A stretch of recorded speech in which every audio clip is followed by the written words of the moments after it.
आप एक अच्छे वक्ता हैं, आपको संविधान बचाना है, आपको आरक्षण बचाना है, आपको जातिवाद पे काम करना है, आपको पॉलिटिक्स करनी है, आपको सत्ता हासिल करनी है, आपको अपने समाज को सत्ता में लेकर आना है, ये सारे अगर आपको काम करने हैं तो आप तुरंत प्रभाव से जो है चीवर उतार दीजिए और आप जो है एक सामाजिक कार्यकर्ता, सामाजिक नेता बनकर काम कीजिए, बहुत अच्छा रहेगा। नहीं ली है तो आपकी धम्म दीक्षा ही नहीं हुई है, ऐसा कुछ भी नहीं है। जिन लोगों ने 22 प्रतिज्ञाओं के साथ में धम्म दीक्षा नहीं ली है, धर्म परिवर्तन नहीं किया है, वो उन लोगों से भी बेहतर बौद्ध हो सकते हैं। किसी भी बौद्ध भिक्षु का इन 22 प्रतिज्ञाओं से लेना नहीं है। कोई भी बौद्ध भिक्षु जो है कभी भी किसी अन्य संप्रदाय की निंदा नहीं कर सकता। खासकर हम बौद्ध भिक्षुओं का एक आचरण देखें या चरित्र देखें या उनको जिस चीवर में हम देखें वो बहुत ही महान चीवर है, लेकिन जब हम उनकी भाषा शैली सुनते हैं तो कहीं ना कहीं हमें उसमें बहुत ज़्यादा जोश दिखाई देता है, एक एग्रेशन दिखाई देता है और बहुत ज़्यादा उत्सुकता दिखाई देती है। तो क्या कारण है कि जिन लोगों को आज धम्म का काम करना चाहिए वो धम्म का काम नहीं कर रहे? वक्ताओं से आग्रह करना चाहता हूं जो जिन्हें आज बड़े बड़े मंच मिल रहे हैं, जो सोशल मीडिया में बहुत हाईलाइटेड हैं, वे लोग जो हैं अपने वक्तव्य को थोड़ा सा सुधारने का प्रयास करें। जो जनता चाह रही है वो ना परोसें, बल्कि जो आपके पास ज्ञान है, जिस ज्ञान से जो है जनता का उद्धार हो सकता है, जनता को मार्गदर्शन मिल सकता है, वह ज्ञान उस जनता के सामने रखें। तो वक्तागण हैं वो बुद्ध धर्म का अध्ययन करेंगे और बौद्ध धर्म पर अगर वक्तव्य करेंगे तो इस देश में बौद्ध धर्म का प्रचार प्रसार होगा। अंधविश्वास, पाखंड, रूढ़िवाद, ये जो चीज़ें हैं जो मनुष्य का जो है नुकसान कर रही हैं, ये चीज़ें बुद्ध के धम्म के प्रभाव के आगे टिक नहीं सकती हैं। तो स्पष्ट है जो है हिंदुओं को खुश होना चाहिए कि परम पूज्य बाबा साहेब डॉक्टर अम्बेडकर ने धर्म का परिवर्तन तो किया, लेकिन उसका असर इस देश में नहीं हुआ।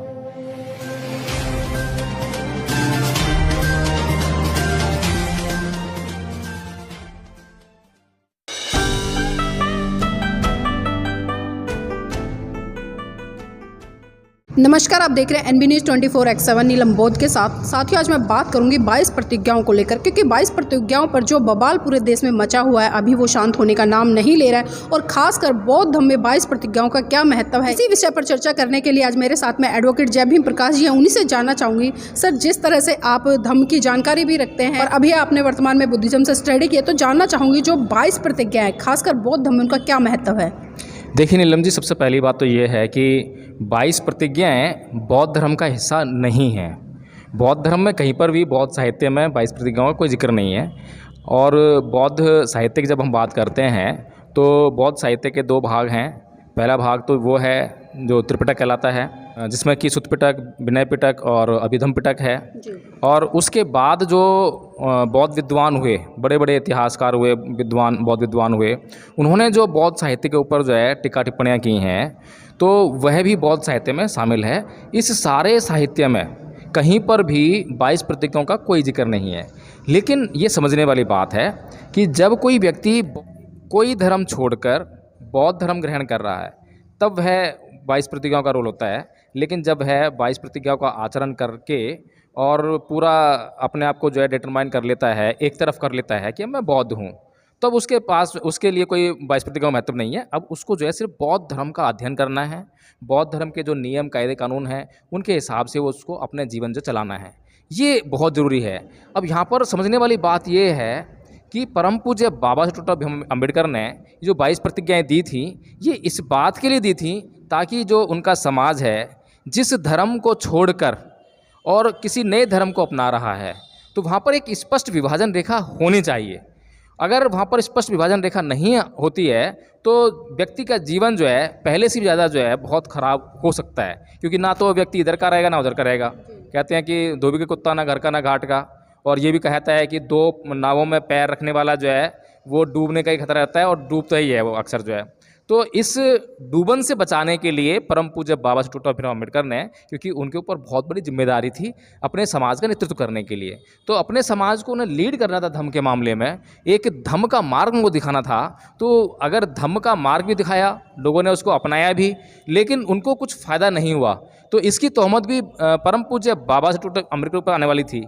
तो इस बात को तय करने के लिए कि जो रास्ता मैं दिखा रहा हूँ वो रास्ता उनको जो है मंजिल तक पहुँचाए, या उस रास्ते पर चलकर जो है उन लोगों को फ़ायदा होना ही चाहिए, इसलिए परम पूज्य बाबा अम्बेडकर को ये 22 प्रतिज्ञाओं का प्रोविज़न जो है डालना पड़ा। लेकिन इसका बौद्ध धर्म से कोई लेना देना नहीं है, ये बात स्पष्ट कर लेनी चाहिए। बहुत से हिंदू लोग जो आपत्ति कर रहे हैं कि बौद्ध धर्म में कहाँ 22 प्रतिज्ञाएँ। अरे भाई साहब, बौद्ध धर्म में कहीं 22 प्रतिज्ञाएँ नहीं हैं, लेकिन एक चीज़ को निश्चित करने के लिए कि वह अब तक जो था वो अब नहीं है। ये अगर हम 22 प्रतिज्ञा को पढ़ें तो उसमें जो यही तो है, उसमें एक हिस्सा है कि मैं क्या नहीं करूँगा, दूसरा हिस्सा है कि मैं क्या करूँगा। तो ये तो हर एक धर्म परिवर्तन में होता है, चाहे कोई मुसलमान से बौद्ध बने, ईसाई से बौद्ध बने, कुछ भी छोड़कर आ रहा है तो जो पूर्ववत स्थिति थी उसको छोड़कर अब नई स्थिति को जो है वो धारण करने के लिए जा रहा है। ये तो यही इसका उद्देश्य है 22 प्रतिज्ञाओं का।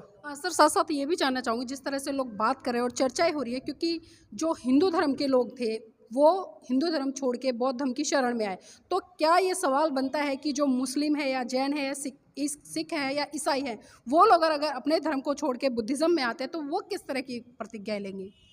देखिए नीलम जी, सीधी सी बात है कि हिंदू धर्म में जो है बाबा साहेब डॉक्टर भीमराव अम्बेडकर ने जो 22 प्रतिज्ञाएं दी हैं, तो जो हिंदू धर्म में लोग थे वो उनका कोई एक देवी नहीं है, एक देवता नहीं है, एक ईश्वर नहीं है, बहुत सारे ईश्वर हैं, बहुत सारे देव देवताएं हैं। तो बाबा साहेब डॉक्टर भीमराव अम्बेडकर को जो है ये स्पष्ट रूप से कहना पड़ा है अपने लोगों को कि मैं ब्रह्मा विष्णु महेश, ये 3 शीर्ष पर जो है ईश्वर हैं हिंदुओं के, कि पहले तो इनको नहीं मानूंगा, उसके बाद जो है गौरी गणपति वगैरह वगैरह के इनको मैं देवता नहीं मानूंगा, ईश्वर नहीं मानूंगा और इनकी पूजा नहीं करूंगा।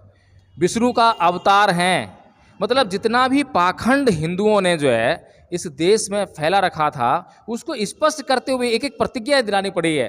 नहीं तो एक ही प्रतिज्ञा में वो कह सकते थे कि मैं हिंदू धर्म को नहीं मानूंगा, अब मेरा हिंदू धर्म से कोई नाता नहीं है, अब मैं बौद्ध धर्म को मानूंगा। स्पष्ट बात थी, क्योंकि परम पूज्य बाबा साहेब डॉक्टर अम्बेडकर उस समाज का नेतृत्व कर रहे हैं जिसको हजारों सालों से पढ़ने लिखने ही नहीं दिया गया, जिसकी बुद्धि का विकास अवरुद्ध कर दिया गया था। अब जिस व्यक्ति की बुद्धि का विकास ही अवरुद्ध कर दिया गया हो, जो सोचने समझने की हालत में ही ना हो और जिसको कि मानसिक गुलाम बना के रखा गया हो और उसको कभी भी मानसिक गुलाम बनाया जा सकता हो आसानी से जो है, तो ऐसे व्यक्तियों को तो बहुत ही ब्रीफ में नहीं बल्कि बहुत ज़्यादा विस्तृत रूप में समझाना पड़ता है, एक एक बात समझानी पड़ती है, एक एक भगवान को लेकर समझाना पड़ता है कि भाई देखो ये वाला भगवान भी तुम्हारा नहीं है, ये वाला भगवान भी एग्जिस्ट नहीं करता है, ये अवतार नहीं है, ये देवी देवता नहीं है। हर एक बात, हर एक धारणा जो उस व्यक्ति के मन में है, उस हर एक धारणा को स्पष्ट करना पड़ता है। अगर परम पूज्य बाबा साहेब डॉक्टर अम्बेडकर का समाज जो है उन्नत दिमाग वाला होता तो बाबा साहेब डॉक्टर भीमराव अम्बेडकर को 22 प्रतिज्ञाएं देनी ही नहीं पड़ती। ये तो बड़ी स्पष्ट सी बात है कि कोई व्यक्ति जो धर्म छोड़ रहा है तो उसको नहीं है, उसको फॉलो करना है, और जो धर्म अपना रहा है उसको फॉलो करना है, ये तो हर कोई जानता है। लेकिन सर जो 22 प्रतिज्ञाओं का जो दौर चल रहा है, खासकर जो पहली 22 जो कुछ प्रतिज्ञाएं हैं जिसमें कि साफ साफ जो हिंदू धर्म के देवी देवता हैं उनको नकारा जाता है, तो जो बौद्ध लोग हैं वो बाद की प्रतिज्ञाओं पर क्यों चर्चा नहीं करते, बल्कि वो हमेशा जो हिंदू धर्म है उसकी आलोचना करते हैं और उनको ही टारगेट करते हैं, ऐसा क्यों? देखिए, इसका तो सबसे बड़ा फायदा जो हिंदुओं का ही हो रहा है। अब हिंदुओं को तो खुश होना चाहिए इस बात के लिए कि परम पूज्य बाबा साहेब डॉक्टर भीमराव अम्बेडकर ने जब 14 अक्टूबर सन 1956 को धर्म परिवर्तन किया था और उनके साथ में लगभग 10 लाख लोगों ने धर्म परिवर्तन किया था। अब आज की डेट में अगर हम देखें तो 10 लाख लोग हैं कहाँ? अगर वो 10 लाख लोगों की जनरेशन का हिसाब लगाएं तो मेरे ख्याल से 3-4 गुना तो होनी चाहिए थी, कम से कम 30-40 लाख होने चाहिए थे। और 30-40 लाख अगर इस देश में बौद्ध होते तो बौद्धों की संख्या दिन ब दिन बढ़ रही होती। और 30-40 लाख छोड़िए नीलम जी, अगर 1 लाख भी बौद्ध भारत के अंदर आचरण वाले हों, धम्म को जानने वाले हों, तो धम्म जो है इतना अच्छा मतलब प्रभाव लिए हुए है कि अपने प्रभाव से ये अंधकार को तुरंत समाप्त कर देता है। अंधकार इस धम्म के आगे टिक नहीं सकता। अंधकार किसे कह रहा हूँ मैं? अंधविश्वास, पाखंड, रूढ़िवाद, ये जो चीज़ें हैं जो मनुष्य का जो है नुकसान कर रही हैं, ये चीज़ें बुद्ध के धम्म के प्रभाव के आगे टिक नहीं सकती हैं। तो स्पष्ट है जो है हिंदुओं को खुश होना चाहिए कि परम पूज्य बाबा साहेब डॉक्टर अम्बेडकर ने धर्म का परिवर्तन तो किया, लेकिन उसका असर इस देश में नहीं हुआ। सर अभी जिस तरह से आपने बात की कि 1 लाख बौद्ध भी नहीं है, लेकिन मैं थोड़ा सा आपकी जानकारी के लिए बताना चाहूँगी, अभी जिस तरह से 14 अक्टूबर को हमने देखा पूरे भारत देश में बहुत बड़े बड़े कार्यक्रम आयोजित हुए, जिसमें कि एक एक कार्यक्रम में 50-50 हज़ार लोगों की संख्या थी। यहाँ तक कि जो नागपुर की दीक्षा भूमि है वहाँ पर तो लाखों लोग थे। तो आप किस आधार पर कह रहे हैं कि 1 लाख लोग भी नहीं है? देखिए, आजकल जो है सोशल मीडिया का ज़माना है और इस मीडिया के माध्यम से बहुत से लोगों का चेहरा जो है समाज में चमका है। अब जिनका चेहरा चमक जाता है तो वह वही बात करता है जो समाज को पसंद है। जो तुमको हो पसंद वो बात कहेंगे, जो दिन को अगर रात कहो तो रात कहेंगे, इस तरह का कुछ गाना है। तो वही हाल जो है इस समाज का चल रहा है। ये समाज जो है भेड़ चाल है। इस समाज में अभी जो वक्ता मंचों पर दिखाई देते हैं, बहुत बड़े बड़े मंच लगाए जाते हैं। आयोजक जो है बहुत बड़ा मंच लगाएंगे और आयोजक जो है फिर बुलाने के लिए यानी बोलने के लिए किसको ढूंढते हैं, जो बहुत चर्चित चेहरा हो। अब या तो उसका बहुत ज़्यादा नाम हो, जैसे कि सबसे पहले तो ढूंढेंगे कि परम पूज्य बाबा साहब डॉक्टर भीमराव अंबेडकर के जो वंशज हैं, जो उनके परिवार के लोग हैं, अगर वो आ जाएं तो बाबा साहब का नाम ले लेकर जो हम भीड़ इकट्ठी कर लेंगे, भीड़ इकट्ठी कर लेंगे और उनसे चंदा भी उगाई हो जाएगी। प्रोग्राम बहुत बड़ा होगा, प्रोग्राम सफल हो जाएगा और उसमें जो अध्यक्ष होगा, जो पदाधिकारी वगैरह होंगे, उनके फोटो चमक जाएंगे, उनका नाम हो जाएगा। ये उनका जो है मेन ध्येय होता है। पब्लिक को जो है वहाँ पर जो है किसी भी तरीके से जो उसका जो बुद्धि विकास करना है, ये उनका उद्देश्य नहीं होता है। अब इसी कड़ी में क्योंकि लोग पसंद कर रहे हैं जो बातें, लोग पसंद कर रहे हैं हिंदू धर्म के खिलाफ बोलना, लोगों को धर्म की बातें सुनना पसंद नहीं है। हमारे कई वीडियोज़ हैं जो हम धर्म पर बोलते हैं तो कोई पसंद नहीं करता, उस पर व्यूज़ नहीं आते। और जैसे ही हिंदू धर्म के खिलाफ अगर आपने टाइटल भी लिख दिया और अंदर चाहे कुछ भी हो, लेकिन अगर हिंदू धर्म के खिलाफ कोई टाइटल भी डाल दिया तो फिर लोगों को जो बहुत पसंद है, उसमें लाखों की संख्या में व्यूज आ जाते हैं। तो ये मेंटेलिटी जो है इस समाज की, इसको चेंज करनी पड़ेगी। जो जातिवादी जो मेंटेलिटी है, इसको उससे बाहर आना पड़ेगा। जब तक धम्म नहीं समझेंगे, जब तक इनका उद्धार होने वाला नहीं है। और मैं विशेष तौर पर आपके चैनल के माध्यम से उन वक्ताओं से आग्रह करना चाहता हूं जो जिन्हें आज बड़े बड़े मंच मिल रहे हैं, जो सोशल मीडिया में बहुत हाईलाइटेड हैं, वे लोग जो हैं अपने वक्तव्य को थोड़ा सा सुधारने का प्रयास करें और अपने वक्तव्य में जो जनता चाह रही है वो ना परोसें, बल्कि जो आपके पास ज्ञान है, जिस ज्ञान से जो है जनता का उद्धार हो सकता है, जनता को मार्गदर्शन मिल सकता है, वह ज्ञान उस जनता के सामने रखें। तो अगर जो वक्तागण हैं वो बुद्ध धर्म का अध्ययन करेंगे और बौद्ध धर्म पर अगर वक्तव्य करेंगे तो इस देश में बौद्ध धर्म का प्रचार प्रसार होगा।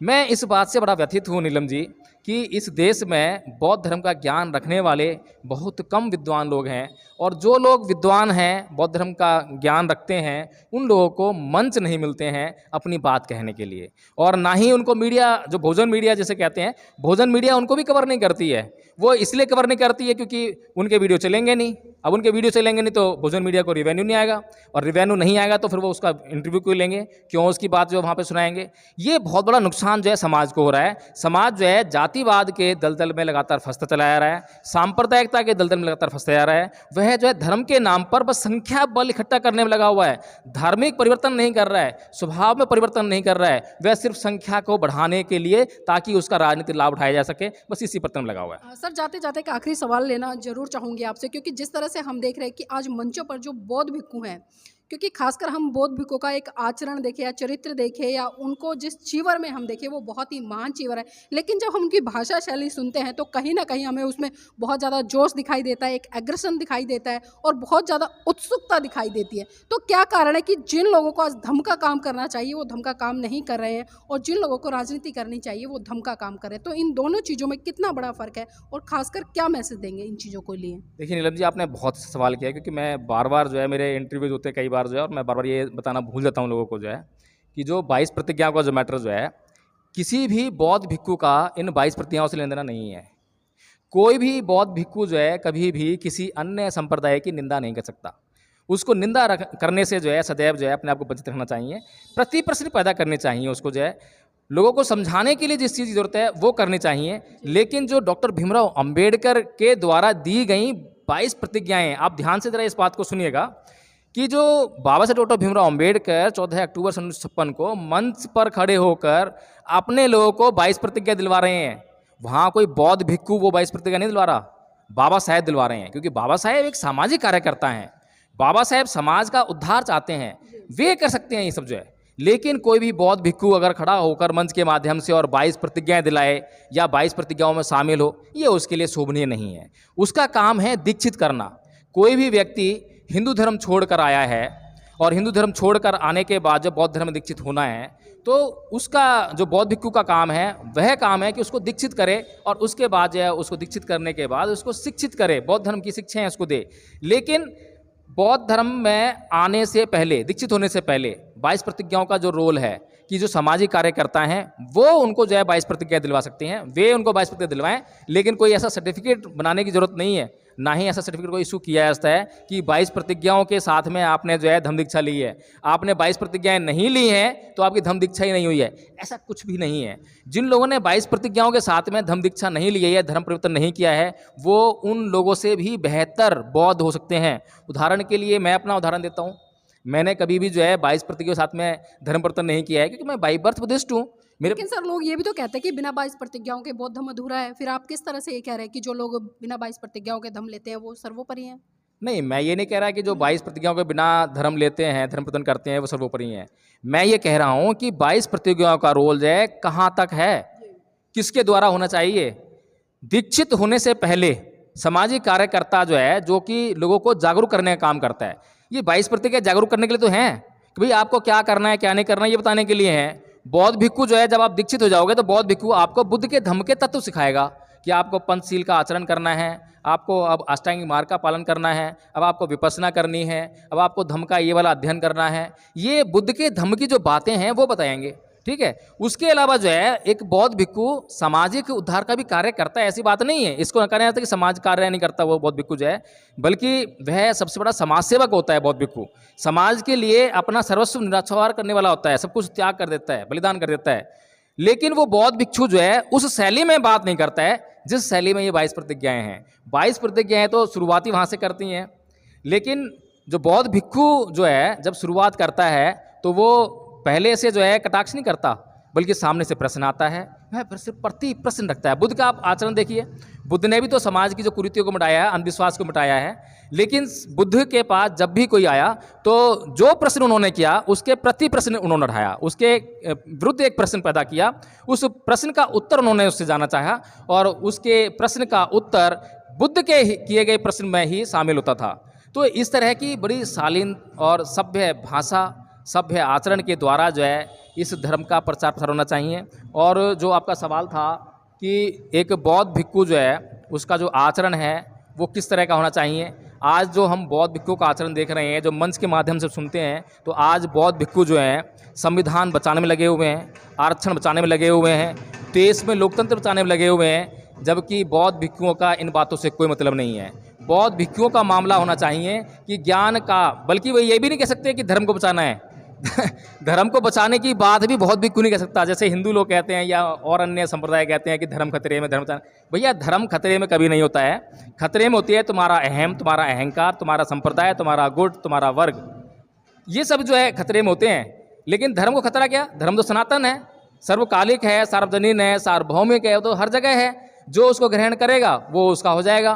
तो इसलिए जो बौद्ध भिक्खु जो है, जो आचरण रहित होकर जो बात करते हैं, जो क्रोधित होकर बात करते हैं, जो अपने जो बौद्ध भिक्खु का जो स्वभाव होना चाहिए विनय के अनुसार, उसको छोड़ते हुए जो बात करते हैं, मैं तो ये कहता हूँ नीलम जी कि उन्हें तुरंत प्रभाव से अपना जीवन उतार कर जो है एक सामाजिक कार्यकर्ता बन जाना चाहिए। आप एक अच्छे स्पीकर हैं, आप एक अच्छे वक्ता हैं, आपको संविधान बचाना है, आपको आरक्षण बचाना है, आपको जो है जाति का जो उद्धार करना है, आपको जातिवाद पे काम करना है, आपको पॉलिटिक्स करनी है, आपको सत्ता हासिल करनी है, आपको अपने समाज को सत्ता में लेकर आना है। ये सारे अगर आपको काम करने हैं तो आप तुरंत प्रभाव से जो है चीवर उतार दीजिए और आप जो है एक सामाजिक कार्यकर्ता, सामाजिक नेता बनकर काम कीजिए, बहुत अच्छा रहेगा। जी, बहुत बहुत धन्यवाद सर आज की इस चर्चा में जुड़ने के लिए। और देखिए बिल्कुल कई बातें सर ने यहाँ पर बताई और बिल्कुल स्पष्ट कर दिया है, चाहे मैं बौद्ध भिक्खुओं की बात करूँ या जिस तरह से जो 22 प्रतिज्ञाओं ने तूल पकड़ा उसकी बात करूँ, तो यहाँ पर बिल्कुल एक स्पष्ट निष्कर्ष निकल कर आया है कि जो बौद्ध भिक्खु है उसका काम है धर्म का प्रचार व प्रसार करना,